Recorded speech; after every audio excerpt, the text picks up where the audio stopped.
উপর হামলা করেছে জামায়াত কর্মীরা। এবার এমনই অভিযোগ উঠেছে ভোলার চরফ্যাশন পৌরসভার ৬ নম্বর ওয়ার্ডের জামায়াত কর্মীদের বিরুদ্ধে। এই হামলায় ইসলামী আন্দোলন বাংলাদেশের প্রার্থী। আসসালামু আলাইকুম, আমি আপনাদের ভোলা ৪ চরফ্যাশন মনপুরার হাতপাখা প্রতীকের এমপি পদপ্রার্থী প্রফেসর কামাল উদ্দিনের বড় মেয়ে মারিয়া কামাল। তো আমরা আজকে সকালবেলা পৌরসভার ৬ নং ওয়ার্ডে আমার কিছু মহিলা কর্মীদেরকে নিয়ে দাওয়াতি কাজে নেমেছিলাম সকাল ৯টা বা ৯:৩০ দিকে। তখন আমরা প্রায় আমাদের কাজগুলো ঠিক মতো চালাচ্ছিলাম এবং বাড়ি বাড়ি গিয়ে তাদেরকে দাওয়াতি কাজ চালাচ্ছি। ইতিমধ্যে যখন আমরা পথে নামলাম, আমরা রাস্তায় নামলাম, তখন আমাদেরকে দুটি জামাতের ভাই অকথ্য ভাষায় বিভিন্ন রকমের গালিগালাজ, অকথ্য ভাষায় কথা বলা শুরু করলো এবং তারা আমাদেরকে বাধা প্রদান করলো আমাদের দাওয়াতি কাজে। তারপর যখন আমার এই দাওয়াতি কাজে বাধা প্রদান করলো, আমার সাথে ছিল আমার ছোট ভাই এবং আমার একজন ইসলামী আন্দোলনের কর্মী ভাই, তখন তারা সেটাকে বাধা দিল এবং তাদেরকে কিছু বাধা প্রদান করলো যে আপনারা কেন এইভাবে অকথ্য ভাষায় আমাদেরকে গালিগালাজ করছেন এবং মহিলাদেরকে হেনস্থা করছেন। হেনস্থার শিকার তখন আমি হচ্ছিলাম।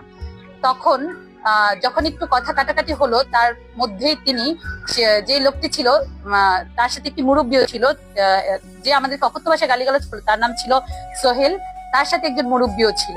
তারপর তিনি যখন আমার ভাই এবং আমার যে কর্মী ছিল সে যখন বাধা প্রদান করলো, আমি তাদেরকে সেখান থেকে নিয়ে এসেছিলাম তাদের কাছ থেকে, যাতে আর কথা না বাড়ায়। কিন্তু সেই লোক, সোহেল নামে সেই লোক থামলো না। তিনি তার কিছু নেতা কর্মীদেরকে, তাদের কিছু কর্মীদেরকে ফোনের মাধ্যমে ডেকে এনেছিল সেখানে। ইতিমধ্যেই তারা উপস্থিত হয়েছিল। তাদের মধ্যে প্রধান ছিল হচ্ছে আলাউদ্দিন নামের এক লোক। তার সাথে কিছু লোক নিয়ে তিনি হোন্ডা দিয়ে এখানে স্পটে চলে আসলো এবং আমাদেরকে হেনস্থার স্বীকার করলো।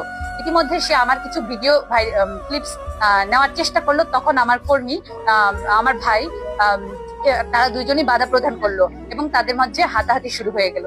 তারপর তারা একটি পর্যায়ে আমাদেরকে, যখন মহিলাদেরকে ভিডিও করলো তখন এবং হেনস্থার স্বীকার করলো, তখন আমার ভাই এবং ফয়সাল আমাদের কর্মী, সে একটু বাধা প্রদান করলো। তারা মারপিট শুরু করে দিল, সেখানেই তাদের উপর হামলা চালালো এবং আমি যখন সে হামলাকে বাধা প্রদান করতে চেষ্টা করলাম যে না, আজ যাতে এটা না বাড়ে, তখন তারা আমার ভাই এবং ফয়সালের উপরে আরো আক্রমণ করলো এবং আমাকে হেনস্থার স্বীকার করলো এবং আমাকে একটি পর্যায়ে তারা গায়ে ধাক্কা দিয়ে ফেলে দেয়।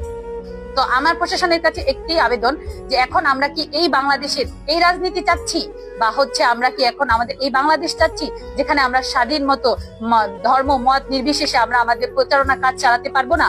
আমার প্রশাসনের কাছে কঠোর আবেদন, আমার আহ্বান জানাচ্ছি এটার জন্য একটি সুষ্ঠু বিচার হয়। ধন্যবাদ সবাই।